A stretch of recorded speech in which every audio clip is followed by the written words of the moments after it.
So, I was probably spending $200 a week on food for two of us. So, I mean, that was what I knew was my big recurring expense. So I wanted to get a handle on that. So that's when I put myself on a budget. I just pulled a random number and I was like, let me see if I can work on that. Like I did $150 a week. And then I started whittling it down. My process is I put all the stuff that I need at the beginning of the conveyor. I put the nice to haves towards the back, and then the primo like extra things like, oh, I want the special yogurt or I want this candy or chips at the back. So as they're scanning, I'm watching to make sure the price is right. Two, I'm watching to see what the total is.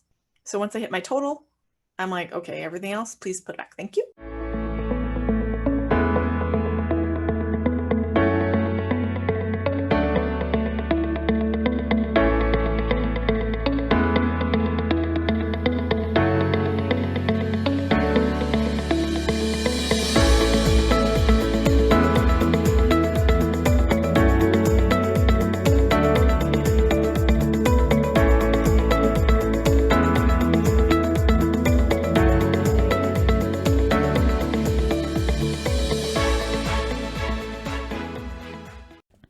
What's going on, everybody? So in this episode, I got to interview Cathleen Hutchins.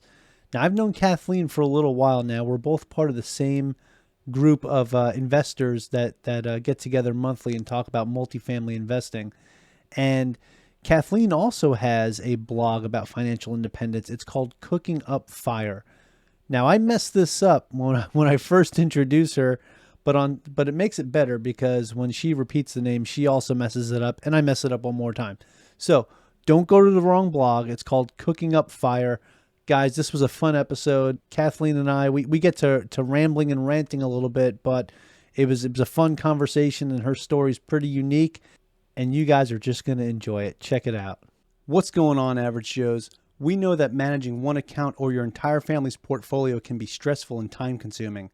From building and maintaining spreadsheets, calculating how many new shares and units you need to purchase with your contributions, finding the time to log into your brokerage and make those trades, and annually rebalancing each account. Well, my friends over at Passive came up with a tool that can help you manage all of this in a fraction of time without spreadsheets and manual calculations. Passive is a portfolio management tool that makes it easier for DIY investors to maintain a balanced portfolio and build a passive investment strategy at their online broker. It eliminates the need to use spreadsheets, saves you from having to log into your broker to place trades, and helps you stick to your portfolio's target allocation. Elite users can save even more time by using the one-click trades feature and having Passive execute the required trades on your behalf. All of this can be done from the Passive dashboard for all of your accounts. No more logging in to multiple brokerage accounts. Passive is not a robo-advisor. It won't tell you what you should invest in, so you'll need to decide that for yourself, either through self-education or alongside a financial advisor. To learn more about Passive or to sign up, check out our link below, www.averagejoefinances.com/passive. That's PASSIV with no E. Check them out. If you're watching this on YouTube, make sure you smash that like button and click subscribe. For those of you listening on a podcast platform, be sure to subscribe on whatever platform that is and leave us a rating if you can. The more likes, ratings, and subscriptions that we get, the more we can spread the message and grow our community. So we also have a free Facebook group. It's called the Average Joe Finances Network. Check us out, join the group, join the community, ask questions, and become a part of the team. All of our other social media accounts are listed in our flow page, and we have them in the video or podcast description below. Hey, how's it going, everybody? So today I have Cathleen Hutchins on with us, and we're going to talk a little bit about her journey in the FIRE movement. And I'm really excited to have Cathleen on. I've been following her blog for a while now. It's called Cooking with Fire. It's awesome. We'll talk about that a little bit, but a little bit about Cathleen. So she's a federal employee that put herself through college almost with a full scholarship. And she saved enough money to buy a house in Hawaii through cooking at home, habit-formed budgeting, and buying items secondhand. So Cathleen, I'm really excited to talk to you today and share your story with our listeners. Welcome. Hi, Mike. Thanks for the little shout out. It's actually Cooking Up with Fire. So Cooking Up with Fire. As a matter of Fire. fact, There's no with. Everyone's going to go to the wrong blog. I keep doing that. Don't go to the wrong blog. Okay. Don't go to the wrong blog. You know, it's funny because you and I have joked about this in the past because I believe my wife reads your blog more than she reads my own. So it's pretty funny, and I'm getting the name wrong all the time. So here we go. All right. But hey, so awesome having you on today. I'm really excited to chat with you. Can you share with us a little bit about yourself and your story? Oh, of course. So I grew up in Hawaii. Apparently, I have been frugal all my life. My mom started me off, with budgeting. She would give us a budget. We had chores we had to do.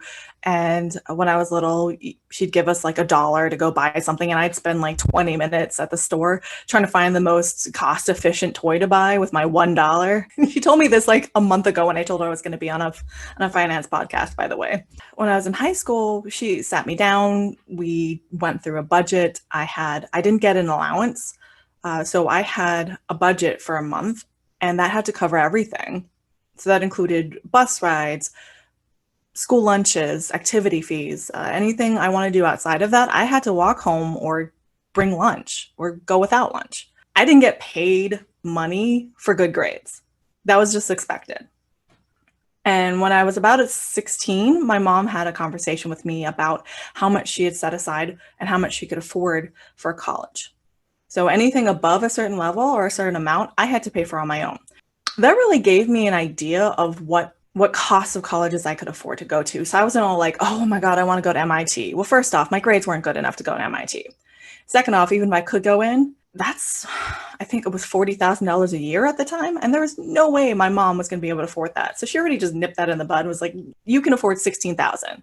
If you want to go with something more expensive, you have to get a scholarship. And I'm really fortunate that she had set aside money from basically when I was born for college tuition for 3 kids. So basically after that, I applied to universities that maybe were not super top tier, but were decent enough in areas I was interested in. I was also encouraged to apply for degrees that would have a marketable job afterwards. So engineering, science, that was it. I wasn't encouraged to do anything else. And then after that, my mom's like, okay, you're 18 or whatever. You have to get a job. So, Mike, what was your first job out of high school? So I had 2 jobs at the same time. So I was a park attendant at a local lake, and I also worked an assembly line for Estee Lauder.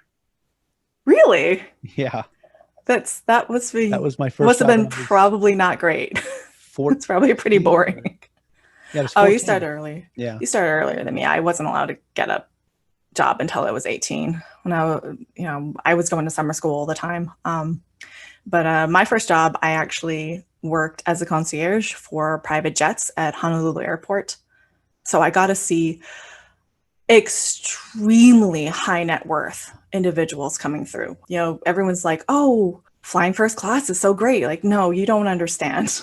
These people own their own jets. They can go wherever they want to go. And this is, of course, not an average everyday Joe thing. These people they're staying in Maui, and the wife and the daughter wants to come to Honolulu to go shopping and have lunch. Guess what they do? Yeah. They hop in the jet and they fly here. Wow. And they have somebody book a limousine to take them around. They have security with them. It was, for an 18-year-old, humongously different from how I was brought up. Because when I was brought up, we had budgets. We had older cars. I think between me and my sister and my brother, we shared one car that was 2 years younger than me and did not have a paint job. And we were grateful because out of all my friends, I was the only one that had a car. And yet there's these kids that are growing up that have bodyguards. They've got cars on demand. They've got a jet on demand. So it's a huge, huge difference. And I have no idea if that actually influenced my life. It's kind of a fun story to tell. Do you think that, seeing that, you said you were 18 when you had that job? Yeah. So this was before, 22. was this while you were going to school, or? It was a summer job. My boss, who owned the company, really, really liked me. So she kept hiring me back every time I was home for the summer. So actually I was hired to do their customer database and to manage their website, which I had no idea what I was doing, but better than she did. And so my original job was actually supposed to manage all the customer database for all the high net worth individuals that own jets and send marketing materials to them. So I actually had to learn how to cold call companies and be like, hey, you've been to Hawaii before, and this is we're here. We're going to send you one of the handlers. We're going to send you, a cone of coffee and a little coupon. Just thanks for your business or whatever. I don't even remember what I said, honestly. Yeah. So that's really interesting. I mean, so doing that while you were going to college and having a job like that, and you're seeing this other side, like extremely wealthy people compared to, how you grew up trying to be frugal about everything, and your mother teaching you the true cost of food and just different items, right? You said at age 16 is when she started talking to you about college Mm-hmm. and what some of those costs are. And it got you thinking about, well, maybe MIT really isn't like in the books for me. Forget the grades, just the cost alone, right? Right. And then you're seeing this other side while you're working, your summer job, and you're seeing these other people live this, I guess, lavish lifestyle, just complete opposite end of the spectrum. Do you think that is something that kind of got you motivated to push yourself towards this direction of getting yourself financially independent? To be honest, I don't think it was. When you deal with high net worth individuals like this and famous actors and other people, it's kind of surreal because it's not like it's something that you think as a normal person is anything ever achievable for you.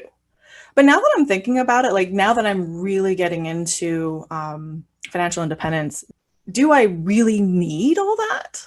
Probably not. I can live without having a private jet at beck and call. I mean, it would be very nice, but I don't need it, right? I've been in a private jet. Okay, I will tell you, it is very nice, but you don't need it to be happy with your life. You don't need to make all that much money to have a fulfilled life. You can still travel without a private jet. You can still travel without first class. You can still have fun without traveling. In the perspective, like one, they're still people, right? They still have families, they still want to do stuff. And then on the other hand, like some of this lavishness, for what? Are they any happier than me? I was so happy. I was making, I think, like $7 an hour. And I was like, I felt super rich because I've never had my own money before. And all of that, I didn't even spend any of it. It all got stashed in a savings account. It makes me think back because, you asked me about my first job too. I remember when I got my first paycheck, and at the time, like I had worked 3 days that week, and I was making like somewhere around the same $7 and change an hour. And I got my first paycheck, and it was like $56. And I'm like, whoa, look at what I'm Rich. doing here.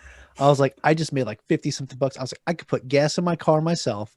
I I don't can have to buy worry my about, own lunch. yeah, I can go to school and buy my own food. I don't have to worry about, whatever. Like, hey, Dad, can I borrow a couple bucks so I can go get, school lunch or whatever? I was, you know, pull out my own wallet, pull out my own cash. It's just there was just something like a pride of ownership, and that's I think it put a bug in my I guess it put a bug in me, from a very young age that I wanted to continue to work hard and earn, my own money in my own way in life. So I thought it was pretty neat.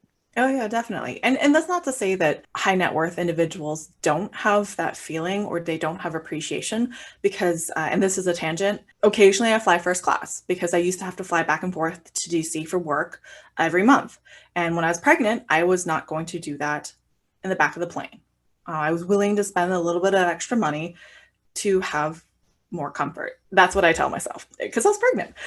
But I have met, several people that are high net worth individuals. Of course, they don't have their own jet, but one of them, he is in first class flying. I don't remember if it was from or to Hawaii, but he was telling me about all of these other places he's been in first class. And he's like, oh, this is pretty nice. And then, but I've had somebody that they paid to upgrade because they don't fly first class all the time and they were complaining about it. But this guy, he flies first class everywhere, and he's like, "Oh, this is really nice. I love the service." And like, oh, thank you to the flight attendants. And he's showing me all of these. He's like, "Oh, I flew Etihad here. I flew." He showed me pictures of those Saudi Arabian Airlines or United Arab Emirates, those first Yeah. class cabins. Yes. Yeah, he flies there. And he's like, oh, this is so nice. You would love it. I'm like, Yeah, you man, have your own bed. yeah, you have your own bed. I'm like, man, you fly first class all the time. How is this not just like, oh, it's an everyday thing? He just still retains that joy in life. So And sometimes it's little things like little creature comforts that could bring someone, so much joy. It's pretty funny how that works, right. And I think it's temperament. You have to enjoy little things. And he probably would be happy even in the back of the plane. But he was on business, so he's like, yeah, the company pays for it. It's his company. He owns the company. And he flies like 4 days out of the week. So he's gone, like he's in Shanghai, he's in Beijing and Tokyo and Seoul and Honolulu, like all over the place. Anyway, that's a complete tangent. Where was I going with this? Okay, back to my story, because this is what everyone really wants to hear. No, what they want to Yes. hear is how to save money. So eventually I got out of college. I had my almost tuition scholarship. What happened was, and this is totally doable, is I applied to colleges that were private because they give a lot more academic based scholarships. Some of them are across the board. They said if your GPA is this level, I think it was 3.5 for the college I ended up going to, or higher, you automatically get a $10,000 a year scholarship, which at the time was about half tuition. So my first year there, I work studied at the department I was getting my degree in. And so I was really friendly with the secretary that runs the department.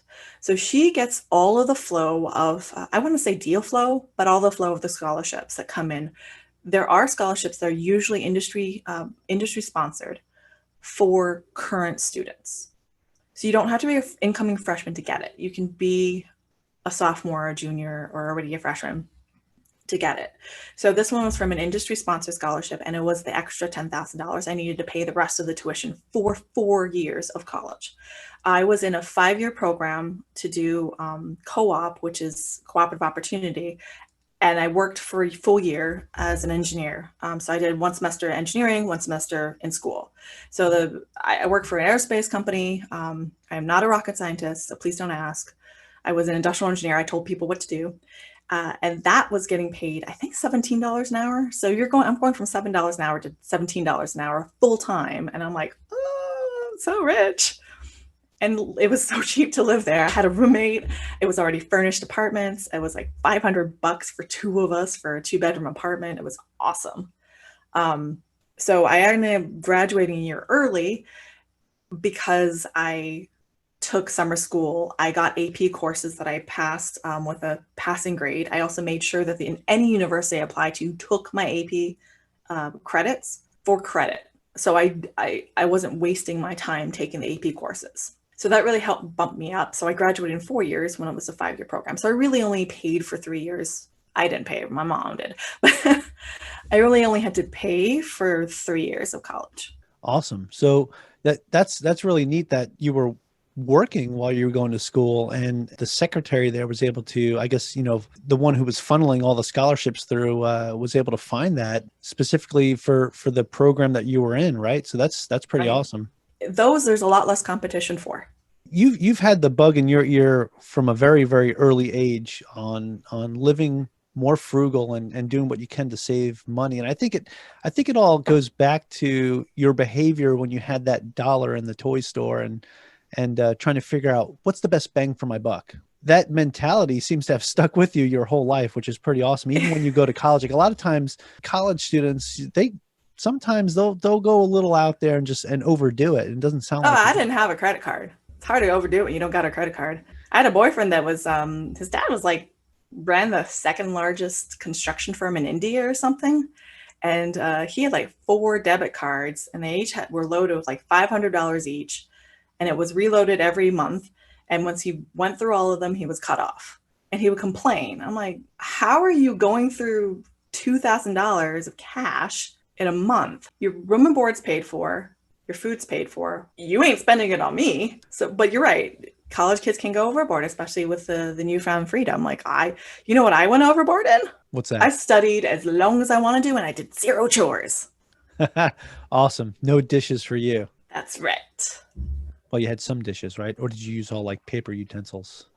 No, I had a meal plan. Okay. So it was cafeteria. So I just went to the cafeteria until I got an apartment. Then I did dishes begrudgingly because I hate doing dishes. You went from this high cost living area, right? Because you said you grew up in Hawaii. Right. And where I did didn't you know go it was high cost of where did you living. where did you go to school at? Wisconsin. Wisconsin. It seemed So balmy. yeah, so what was the difference? Like what was Sagre. it like going from there to Wisconsin? Oh, it was That has hard. that had to be like perspective changing for you. Oh yeah, it was really hard because, in Hawaii, everybody is incredibly friendly. I can just randomly talk to a stranger at the grocery store. Nobody looks at you like, what are you, high or drunk or something? And then Wisconsin is, my impression was that they were not as friendly as what I was used to. So I had a very hard time fitting in. I had a hard time like acclimating because I'm naturally I'm aggressively friendly, I guess is the word. So it's I would go to the when I showed up at the dorm my sophomore year when everyone's like, oh, okay, whatever, we're no longer freedom. I was going door to door for all the neighbors and like bringing them macadamia nut chocolates because it's like the thing to do, right? You bring omiyage or gifts to people, and the girls were like, oh no, I don't want any of that. It's gonna make me fat. Like if you're listening to this, you can't see my face, but that super insulted me. Yeah, Um, that's that's really different compared to what it's like here in Hawaii. And I don't want to offend any if I have any listeners in Anybody from Wisconsin. Wisconsin? Yeah, I'm sorry. but the only thing I know about Wisconsin is that '70s show. That's it. And I always thought they seemed super friendly. And I mean, maybe That it's was in because the all the stuff they 70s were when they were doing in all the high. basement. I don't know, but they always seemed super friendly in that show. Maybe it was because it was the '70s. I don't know, but yeah. So that's got to be different. So what about the environment? So what was it like? Moving from somewhere that has endless summer to I'm pretty sure you saw snow in Wisconsin. Yeah, I did. It was oh my gosh. I was the only one who was getting packages in the mail at the dorm my freshman year, and every time I got a package from my mom, it was like thermal underwear. And I wasn't mad because like I needed it. So I was like the Yeah. one person walking around like the huge poofy coat, and I had like four coats on underneath it. I planned all of my classes to be in one building, so I wouldn't have to leave. Yeah, I would Yeah. just be in the engineering building from like 8 o'clock and in the morning to like 9 p.m. at night. Yeah. I mean, just trying to stay warm and not have to go outside and feel that brisk coldness. I grew up on Long Island, New York, and I got to tell you, we had all four seasons, but in the winter it got really cold. And since I've only lived in Hawaii, going on almost 3 years now, and I could tell you, like when it gets down into the low 70s and high 60s, I am You're putting your socks and your sweater on. yeah, I'm like, oh, bust out the hoodie. Where's my beanie? I need something to cover my head. It's cold. Let me turn the heat on in the car. And I tell, friends from back home that, and they're like, you are crazy. And I'm like, no, it's just, It's what when you you used to. acclimate to it and you get used to it, it's like, wow. So I can only It's the same imagine thing. coming from here and then going there. Just, ugh. It's But Mike, it's the same thing as budgets. You get somebody that's used to spending Yes, let's tie it into a lot of money. finances. After we've been on a 10-minute tangent. I don't mind the Um, tangents though, because that gets everybody to know you a little bit better. And I guess it Who gives a needs to better know me no perspective. better? No, so it's much like budgets. If you're acclimated to going out to eat every Friday, or going out to eat whenever you feel tired, you don't want to cook, or you're acclimated to buying a brand new Tesla as soon as it comes out. We were just talking about this Hey before the now. show. Hey now. Without having saved up the money for it, or without making room in the budget for the payments, it's painful to go from that to having to be on a budget. So for that type of person, a budget's a bad word. Like any type of curtailment for spending is a bad word. And it's painful to go from using shopping as your coping mechanism, or as your pastime, as your hobby, to trying to find things that do not involve spending money. And I say this because my cousin, who that's what she does, she goes shopping. When after she had her kid, she stopped working. She became a stay-at-home mom. What do you do to fill your time? She used to go shopping all the time. So I had to get her off of that habit. When I was on maternity leave, well, she was, after she was on maternity leave, and started taking her out to parks, and mostly parks because they're free, and go out for walks, and we'd go to the beach. We would do things that didn't cost money that we could take the babies out to. If you're habituated, if you're acclimated to that level of spending or that amount of having other people do things for you, it is incredibly painful to just go nonstop, full stop, cold turkey. I'm going to do everything myself. And that's when people go, oh, you're depriving yourself. Or they tell me, oh, you have such discipline. You are sacrificing so much. I'm not sacrificing anything. I don't have discipline. Geez, if I had discipline, I wouldn't have eaten 4 chocolate chip cookies today. Even though I'm supposed to be on a diet. What I have is I'm acclimated to the level of spending and the amount of work that I'm doing for myself. Actually, I wanted to talk on that a little bit too, because about discipline, if you were disciplined, you wouldn't need a budget. And that's what I tell myself all the time. I had a guest on recently, actually one of the most recent episodes that just aired. And one of the things we talked about was knowing whether you're a spender or a saver. And it's funny because my wife is 100% a saver and I am 100% a spender. So I grew up a different way than she did. And my views on money have not always been what they are now. I didn't always appreciate the value of the dollar. I thought if I had available credit on my credit card, then that means That's I can free go money. spend it and I can go get the things that I want because it's mine and I earned it. Right. Changing that for me was a big change in my mindset and disciplining myself. And by disciplining myself is when I put this budget together and we came up with a plan and, a spending plan and just how we completely changed our lifestyles. Discipline isn't so much the hard part. The hard part is changing, I guess, your mindset. I had to completely change my mindset to get away from that burden of this snowballing debt that I was acquiring.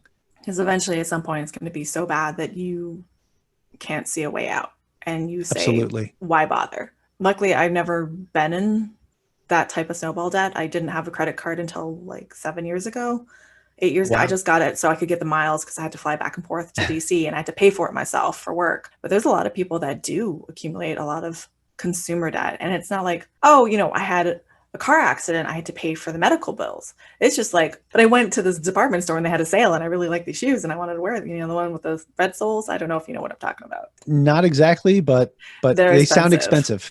Yeah. And I buy it at full price because I wanted them and I deserve them. Like, no, you know what you deserve? You deserve to save money so you don't have to worry if you lose your job.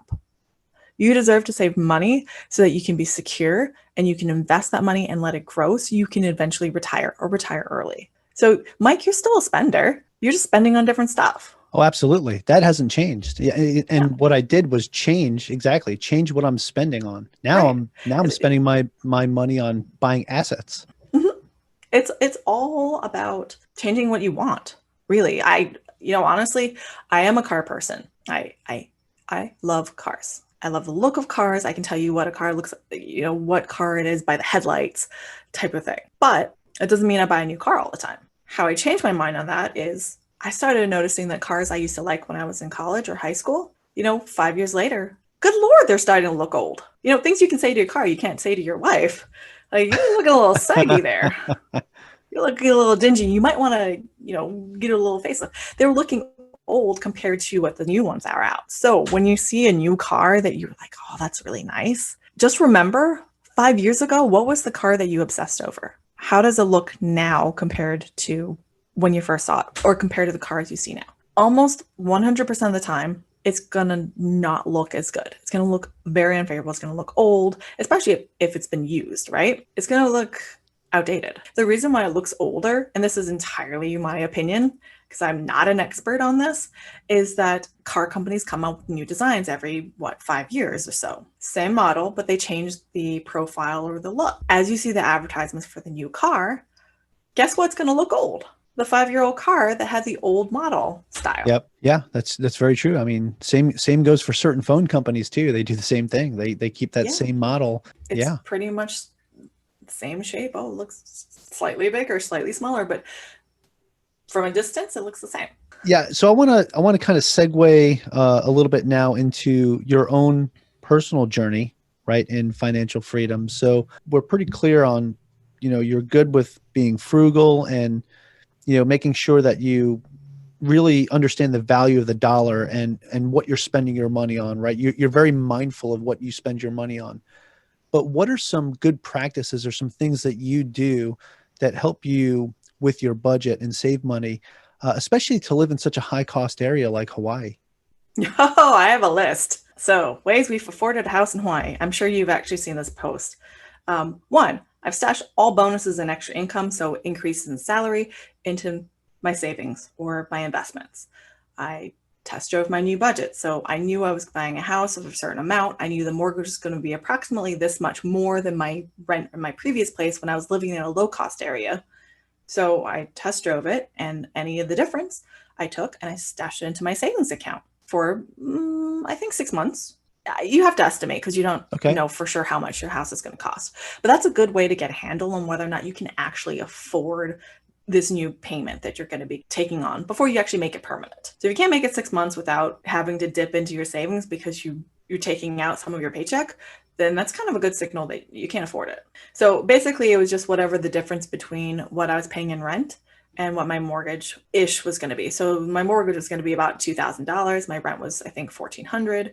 So I stashed an extra $600 a month. And if I was okay with that, then I'm like, we're good. Track what you saved. So this is, if you're saving for something like a new Tesla or a new house, I wrote it down. I have it on a little steno notebook where I tracked every month how much I saved. I tracked how much my goal was to save for that month, and I saw where I matched up. I got really sad when I actually bought the house because I had to put the down payment down and my money went like this. But How quickly it disappears. oh yeah, and it's easy to forget how much progress you're making, or how much momentum you have, or that you forgot to deposit money last month, which is something you can automate, of course, and you can challenge yourself to save more than what your projected amount is. But if you track what it is, it doesn't have to be complicated. Just be on the back of a notebook that you're not going to lose. It's a great way of seeing what you're saving and what you're how on track you are. I've cut out unnecessary expenses. So here's some tips.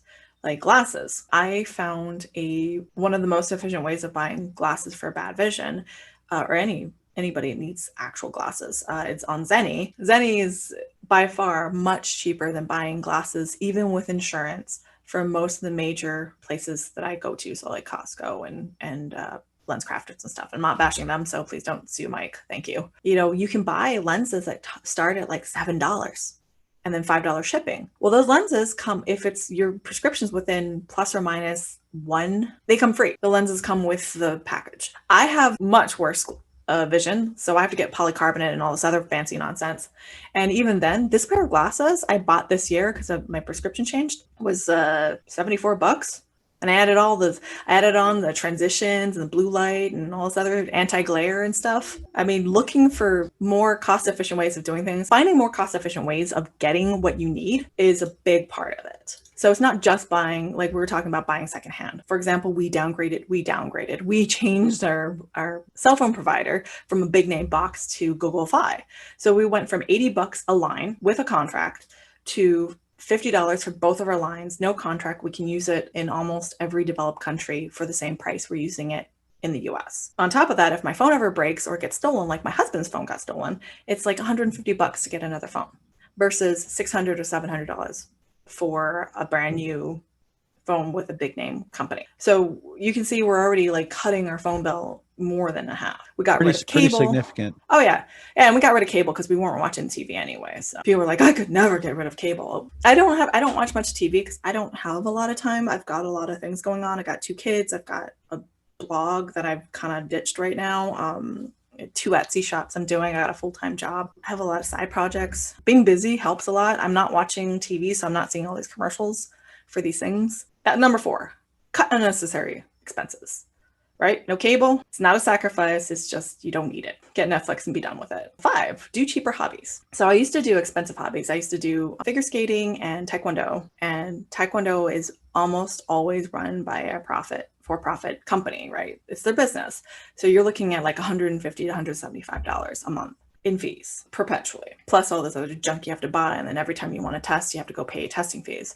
Same thing with figure skating. You have to pay for ice time and a coach. And if you're really into it, all these other ancillary things. But now it's coronavirus, so nobody's going anywhere. I do free things or almost free things for hobbies. I cook, I sew, I go walking, I do kendo, which for those of you who don't know is Japanese sword art. It's full contact.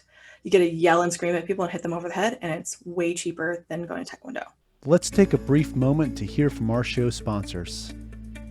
What's going on, everybody? So today I want to talk to you about Wealth Tender. If you are a finance content creator, whether that's a blog, a podcast, you're a financial advisor or a financial coach, I highly recommend you check out Wealth Tender. Wealth Tender is building a database of all the top finance blogs, podcasts, and the financial advisors and financial coaches that they have on there are vetted and top-notch. So we actually had the pleasure of hosting Brian Thorpe, the CEO and founder of Wealth Tender, on Average Joe Finance's podcast, episode 25. Go check out that episode, listen to his story, and listen to him talk about the database that he's building. It's really phenomenal stuff. So if you're interested in checking out the directory, or if you're a finance content creator and you're interested in joining up with the directory, go to the link below in the show notes, or check out www.averagejoefinances.com/wealthtender. Hey, what's going on, everybody? It's Mike Cav from Average Joe Finances. Just want to talk to you today about Prep Agent. If you're interested in learning how to become a real estate agent and being able to pass the test on your first try, check out Prep Agent. Check out the link below in the show notes or in the video description. Let's get back to today's episode. But that's great because there's lots of free things to do out here. That's one of the benefits I like about living in Hawaii, just with how great the weather usually is. I mean, you can go to the beach, you can go hiking. I mean, there's so many things you can do. Yeah, you can go biking. I see people biking. They go running. They never look happy. So I don't know why they keep doing it. So you can do cheaper hobbies. You can, if you have a hobby that's very expensive, either find a way to make it cheaper. So for example, for figure skating, I actually used to volunteer teach at the ice rink. So I got free ice time from it, and I could take a class for free. You could, if you're a golfer, you could work at the golf club one day a week or something to get free tee times, that sort of thing. So number 6, track your expenses. So for us, it was groceries. I was in Texas. There's H-E-B there. It is designed with all this fancy like gourmet food and then like regular food to just get you to spend money. So, I was probably spending $200 a week on food for 2 of us. So, I mean, that was what I knew was my big recurring expense. So I wanted to get a handle on that. So that's when I put myself on a budget. I just pulled a random number and I was like, let me see if I can work on that. Like I did $150 a week. And then I started whittling it down. My process is I put all the stuff that I need at the beginning of the conveyor. I put the nice to haves towards the back, and then the primo like extra things like, oh, I want the special yogurt or I want this candy or chips at the back. So as they're scanning, I'm watching to make sure the price is right. 2, I'm watching to see what the total is. So once I hit my total, I'm like, okay, everything else, please put it back. Thank you. That's an efficient way to do it.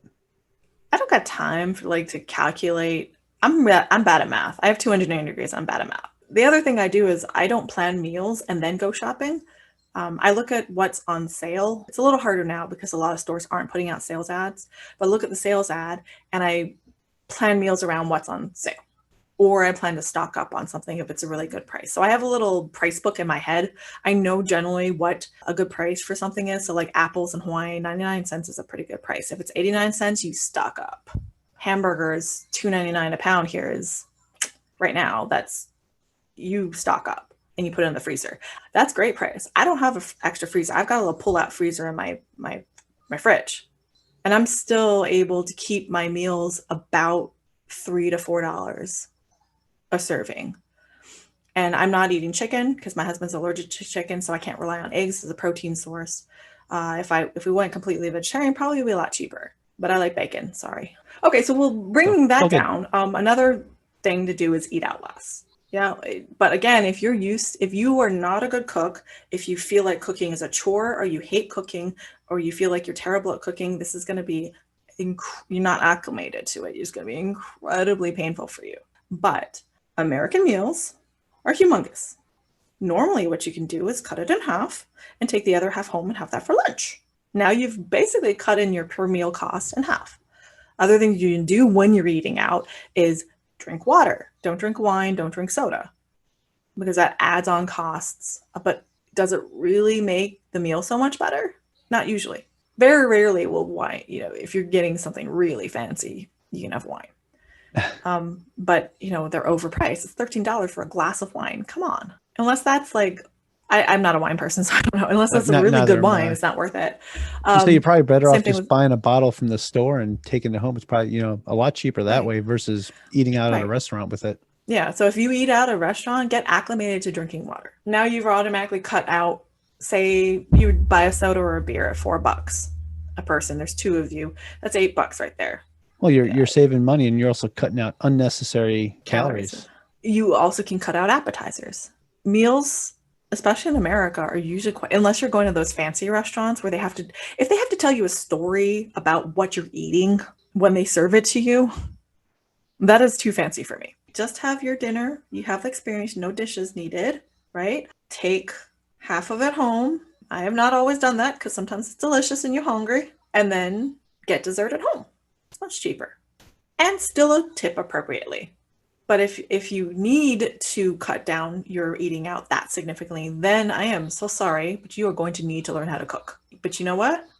It's not that hard to cook. Watch or read Salt, Fat, Acid, Heat by Samir Nosrat.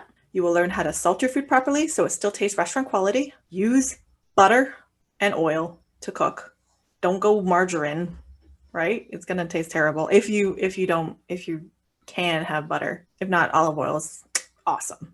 We cook with a lot of avocado oil and grapeseed oil too. Those are pretty good. High quality oils, not like the cheapest oil you can find. I'm lucky. Like, my wife is a really good cook. I'm kind of unlucky with that though too, because sometimes I'll overeat her food because it's so good. Yeah, that's hard. Yeah, so we started meal prepping now, so she's kind of helping me out with like prepping my lunches. So we'll bust out the Instapot and make a ton of rice, and then we'll bake some vegetables, and I'll mix it all up with some beans and rice, and then the vegetables, and I've got my meals for the week. So that's what we're doing right now, and it all tastes great. So I'm not too upset about it, and saving a lot of money. Oh yeah, if you are short on time, as a lot of people are, definitely meal prep. It's not that much more time to batch meals together. My mom always cooked. When she cooked dinner, she cooked more than what it was to serve for dinner, because the rest of it got packed away for lunch for the next day, because it took almost the same amount of time to cook, just that much more for 4 people's, 5 people. Oh God, I forgot about my sister. For 5 people's lunches, right? My dad's a dentist, and he would still bring home lunch. Like, everyone's like, oh, dentists make so much money. Okay, first off, not that much in Hawaii. And second off, my dad was living like he was a lab tech, because my mom would pack him lunches, and he drove secondhand cars and all this other stuff. My mom did his laundry for him. He didn't have it taken out to the dry cleaner, and he had to iron his own shirts. Where was I going with this? Oh, cooking. Yeah, sorry. You're going to have to learn how to cook. You can start off really easy. Watch, if you have PBS, watch those Saturday PBS cooking shows. They're really good to learn the basics of what flavors go into things. You can improvise off of something. You just have to learn what's equivalent to each other. Like you said, you can have a bunch of beans and rice together. Well, what if the recipe calls for black beans? You don't have black beans. You're going to go out to the store and buy black beans at full price. You can go and get red beans. They're pretty close to each other. Like, purists are going to go, oh no, you can't do that. It has to have black beans. It's your meal. The only things you need to learn how is what's equivalent, how to do specific tasks, how to use a knife, and how to season and salt properly. Yeah. I mean, you can change things up as you go. I mean, I don't know how many times my wife finds a recipe that she wants to try, and then she makes it. And as she's making it, she instantly changes it up on her own as she's cooking it. And it always comes out phenomenal. I'm like, can you make this again? She's like, I don't remember what I put in it, but sure. So, but yeah, and that happens all the time. And each time somehow she always gets it again. Like the next time she's like, oh yeah, let me pull up the recipe. I can't remember what I did. Oh yeah, maybe a little bit of this and a little bit of that. I'm just like, How do you do this, you miracle worker? You can cut out a lot of eating out. When I was in college, I spent like $20,000 in 2 years just on eating out. It wasn't Wow. my money, it was my husband's money. I was dating him at the time, poor guy. And he still married me. And this was in Wisconsin, so low cost of living area. We weren't going out anywhere fancy. We Right. just spent that much money because we were going out like every weekend. So, that needed to get under control. Eating out is a treat for us now. We eat out once a week now just because of coronavirus and we're trying to help the local economy. But in general, I mean, we eat out like once a month, maybe. Or if I'm like really tired and sometimes you're just like, oh, but it's very rare. It's not like an every week occurrence. Yeah, we've eaten out a little more recently than we normally do because we have family here staying with us right now. So my wife's parents are here with us right now. So we've wound up eating out a couple times just because a lot of things going on. It would get crazy and we had no time for dinner. And it's like, okay, Mm-hmm. let's go order a pizza or let's go pick up this or something. So The one thing that bothers me about a lot of the frugal cooking blogs is it sounds so boring, right? They're like, oh, okay, you beans and rice, and you have steamed vegetables, and you're done. I think Scott Trench had like sautéed onions every day. I love beans and rice with sauteed onions on it, though. It's so good. I know, but you're talking about somebody that's coming from either eating out all the time, like going to Yeah, yeah, yeah. steakhouses and eating at fancy places, down to this. Look, I can make a coq au vin in the slow cooker for less than $2 a serving. And it takes me 10 minutes of prep work and it's done at the end of the day. Of course, it's just me eating it, but I can do that. Homemade bread. You have to learn how to bake to do that, though. I just Oh had yeah. to We talk we my make cousin some through. we make some homemade bread. It's really delicious. It comes out wonderful. And what I Um, really miss my wife making, because she doesn't really make it that much anymore, is we have a recipe for our New York bagels, and they're so good. that's a lot of But work. it is a lot of work, but it's a treat, right? Because it's one of those things that after you prep everything, after you boil the dough, it has to sit in the refrigerator for 24 hours. I And then you need understand. the fridge space. And we normally don't have a lot of fridge space. We usually keep that thing pretty packed. Mine is pretty. I shop every 2 weeks. So luckily, this week is my week to go grocery shopping. My fridge died yesterday. This is has nothing to do with eating out less, but my fridge is almost empty. So I don't have to worry about anything. We caught it before it had a problem. It's icing up in the back. My husband's a refrigeration technician when he was working. So he's not working right now because all the hotels are closed. And he worked at a hotel. So he's been fixing it and like had to take it all apart and everything. So instead of automatically going, oh, we need to go buy a new fridge right now, we've been nursing this thing along for a year, defrosting it manually, like taking it out periodically, cleaning the coils in the back and everything. YouTube videos are great for that. Okay, where are we? Oh, number 8. We got totally sidetracked. Live somewhere less desirable. So I'm not living in downtown Honolulu where everybody wants to live. I'm living in a small town. Up until recently, nobody wanted to live in. It's nice. It's a small community. It's cooler up here, but older houses. I bought a house that needed to get fixed up. We did all the fixing up mostly ourselves. We had some help, so we negotiated the price and everything. We talked about where we wanted to live and what features we're looking for because we were buying virtually long distance. So between my husband and I, we were talking about what features of homes we liked. He was coaching me on how to do inspections for houses just so I could eliminate houses that were overpriced for the condition they were in. The color didn't matter, but don't like a split level or I like a ranch or I like a rambler, 2-story, that sort of thing. This is about the size of yard I want. So when I came in, I could pre-screen everything. I don't even know why I put this on my list, honestly, because it's nothing to do with money. It's just about getting on the same page with your partner on Well, where you want to it live. does play a big role actually if you think about it, because certain things when you're looking at a house, if you're not paying attention to certain things and you're not looking for certain things, it could wind up costing you a lot more money in the future. So Right. being on the same page, I know that like there's certain things with my house that I'm happy with the way it is, but my wife wants to change, and so Right. And that not being costs on the money to same page change. there, that it winds up costing. Yeah. And we had to do a lot of work on the house, update it, but we knew that we were not willing to pay full retail price for an already done house because we knew that we could Right. do the work ourselves for a lot cheaper than it would cost to buy it already done. But we had to get on the same page and have a discussion about that before we even bought. Oh, number 10, my favorite, negotiate. So we negotiated the price. It's a little hard to do right now because it's a seller's market. But if you're in a position where you can negotiate, I mean, why not ask for a lower price? Hawaii in general is just very tough to negotiate because you don't see many houses selling under asking price. A lot of times you see them selling over. Right now, When I yes. first moved, even when I moved out here 2.5 years ago, we lost 3 other homes in a bidding war. Finally, when we bought this home, we actually got it for less than what we offered because the appraisal came back a little bit lower, and we were able to get them to come down in price to match that. Right, but you have to ask. If you don't ask, the answer is definitely no. Absolutely. But you have to ask in a nice way so they're not like automatically no because you're being rude. When I bought my place, I got it for $40,000 under asking.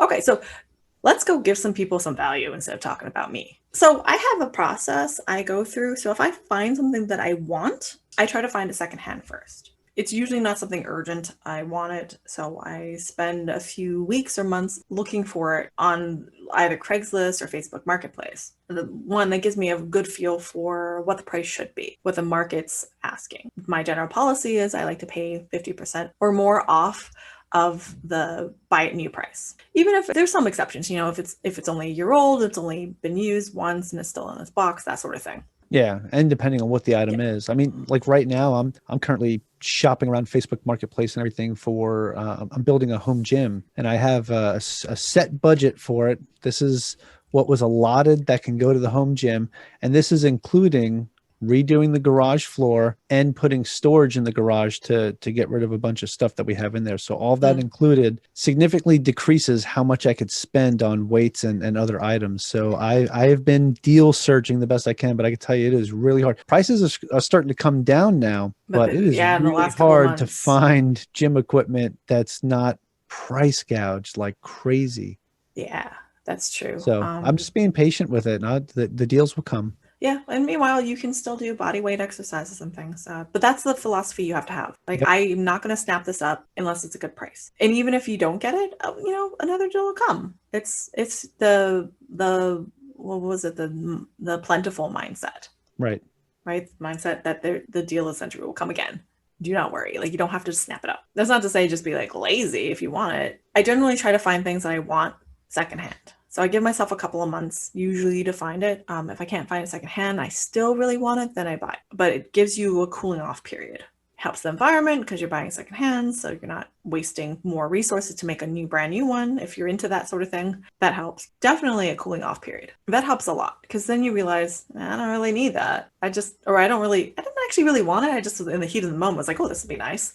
Sometimes it's important to differentiate what your wants versus needs are, especially when it comes to making a purchase like that. And the pitfall, though, is now you're finding stuff, especially if you're used to buying retail prices. Now you're seeing all this stuff. You're like, holy moly, that's cheap. I need to get it. Like, you can't do that. You'll be up to your eyeballs in junk. So you really need to take the Marie Kondo approach. Is it something that you love? It's something you can use and you need first before you buy it. Just because it's cheap does not mean you should buy it. Yeah. So, I mean, a lot of people will talk about, hey, this product was $1,000. It was on sale for $750. I saved 25%. I saved $250. Yeah. And, I'm like, no, you didn't save $250, dude. You just spent $750. Right. Like the chair I'm sitting on is a Herman Miller Aeron chair. And that's normally like a $1,400 chair. Brand new. I found somebody who was moving to the mainland and sold it to me for $300. Did I save $1,400? No, I didn't have $1,400 more in my bank account because I bought this chair. I had $300 less. I just didn't spend this $1,700 or whatever. I'm probably wrong about how much this chair costs. Because I wouldn't buy it. I finally got a chair. I used to not even have a chair. Now I would do my I would record my podcast in here standing. Oh, really? No, standing.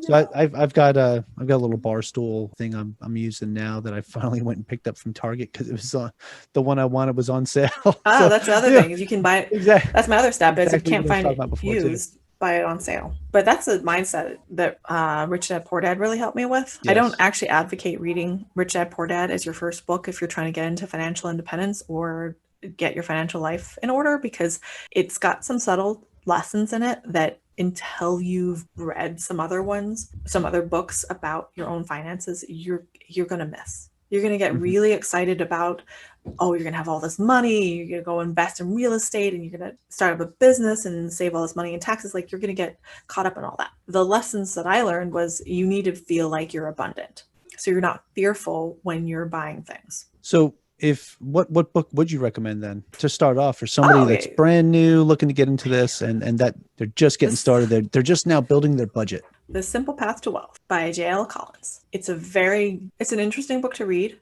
It's almost like you're reading a story, but you'll learn a lot about investing, basics of investing, like actual usable basics. Not this is what a stock is. This is like how you read a chart. Like, you don't need all of that, right? You just go on the basics. This is why you should save money. Like the 10% rule, everyone says save 10% of your salary for retirement. He's like, that's not enough. You need FU money. And I'm sure you need to read the book really to find out what that means. But if you don't know what FU means, we can't say it on this podcast.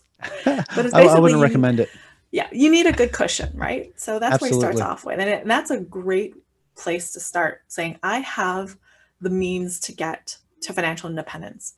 Normally I would ask, how long have you been doing what you're doing? But for you, it's essentially been your whole life. It's just been the way that you've been raised and how you've come up in life. Being frugal and, getting yourself to a point of financial independence. Tell me what you enjoy the most about this. I like doing things my own way. It's very strange because I'm a federal employee. I almost always do things, I guess, the harder way than the easy way, which is just to buy your way out of a problem. It's nice to feel like you've accomplished something.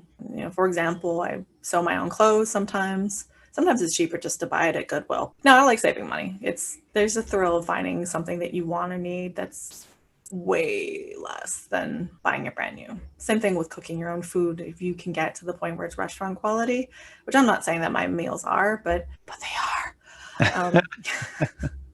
It's pretty satisfying, doing for yourself. It's more fulfilling than just mindlessly spending money trying to buy your way out of problems or buy happiness. So, there's actually two more things I want to ask you. And that is, you save a lot of money living the lifestyle that you live, but is there anything else that you do to try to increase your income, like any side hustles or anything like that? Oh yeah, it's not going fantastically, but I have 2 Etsy shops that I sell printables with. So they're digital products, right? Etsy takes a cut, but they store all of the files. So when somebody buys something, you can go ahead and Etsy sends them the file. And I'm done. So I just design the thing, whatever it is. Customer buys it, Etsy sends the file. It's almost like drop shipping. Yeah, digital drop shipping. Mm-hmm. There's people that are making quite a good income doing that. I am not one of them. So please don't ask me any secrets because I don't know any of them. Don't do what I'm doing because I'm not being very successful at it. Be not me. Because my stuff is not that popular. I did make $11 today selling. Yeah, I know. We were just talking. Budget card. It's awesome. Those money envelopes. It's for those cutting machines to cut out. And then I sold a Year of the Ox New Year's money envelope that you have to put on the machine to cut it all out, and then you can assemble your own envelope. There's a lot of competition for that though, so that was my mistake. I still like doing it. I'm investing as a passive investor. I have broad-based market index funds.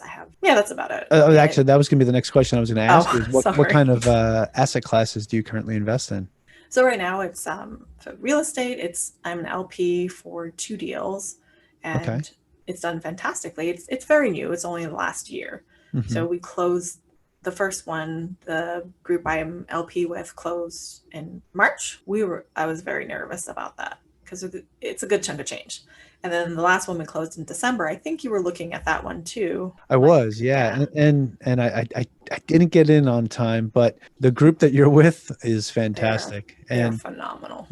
I gotta say, with the first one in March and now this one in December, the fact that they were able to make such awesome things happen during this pandemic was just mind-boggling, and that's why I know future LP investments. I know where I'm going. I definitely like their management style. I might diversify later on. I'm not sure, right now they got another deal coming in, but I'm tapped out of available cash because I still like to keep a good cash cushion. I have other investments that I'm all tied up in things. They have more than exceeded their projections. Yeah, no, So that's great. I mean, so you're still investing in real estate just as a limited partner. So for right. a lot of folks that are listening that don't understand what that is, Kathleen's in a multifamily syndication. As a limited partner, you are strictly an investor, and you are putting your money in with these operators that are purchasing a large deal, usually a larger deal than somebody would just go and fund themselves. And we're So talking 1.5 million, 2 yeah, million type yeah, or and more. upwards from there, depending on how big it goes. And the investors, they put their portion in, and they get their returns, and they get their payouts as it goes along. And each syndication is different. Each payout is different. It just depends on how everything's set up. So, but by doing this, what's pretty awesome is you're also getting some of the tax benefits for real estate. Really awesome thing to look into for somebody that's not really sure what to do with their money, and you're not sure you want to put it in the stock market or anywhere else. If you could find a solid group of operators that are doing good things with multifamily properties or even other commercial properties, it might be something good to look at in Yeah, the what I future. did, if anybody's interested, what I did was I started going to real estate investor meetups, multiple ones. Biggerpockets.com is a good one to find out where meetups are. And I just started, I've known the people that are running this one for at least a year before that. And one of the guys running it is my real estate agent. I already know their background, that they're already running on their own as joint ventures, meaning they put their own money in. They don't have outside investors doing this. Right. Several other They've got smaller their skin in the game. multifamilies. hmm And I know that they're investing money into the deal that they're presenting. I also did a lot of research on educating myself about multifamily and real estate in general. So you can read a lot of books. Just go to the library, go to the investing section, just read every book on the shelf. If you're lucky, it'll be a small library and it will be a very short shelf. But after that, you just talk to them and you find out what they're doing, and you go and hear other people's pitches, other groups' pitches, and you can compare and see who sounds more legitimate, who sounds like they're trying to educate you along the way, who sounds like they know what they're doing. And then once they had a deal, you have like a month before they have to get the money. I just called friends that I knew that lived in the area for the first deal and was like, hey, what do you think about this area? And then I called every single property manager that I could find on Google for that area, and I talked to them. I just cold called them. I actually hate cold calling people, but I cold call them and ask them, like, what do they think about the area? Do they have any assets in that area? What type of asset class do they manage? I was looking at investing in this area, and I actually found out that one of the property managers that I called is going to be the contracted property manager for that deal. And I had a very good conversation with him. I absolutely loved the way he managed things. He's like, this is what I do for my clients. I manage exactly in that neighborhood. I have 2 other properties there. I'm got my own investment in that neighborhood. I'm branching out here. It just dinged all the boxes.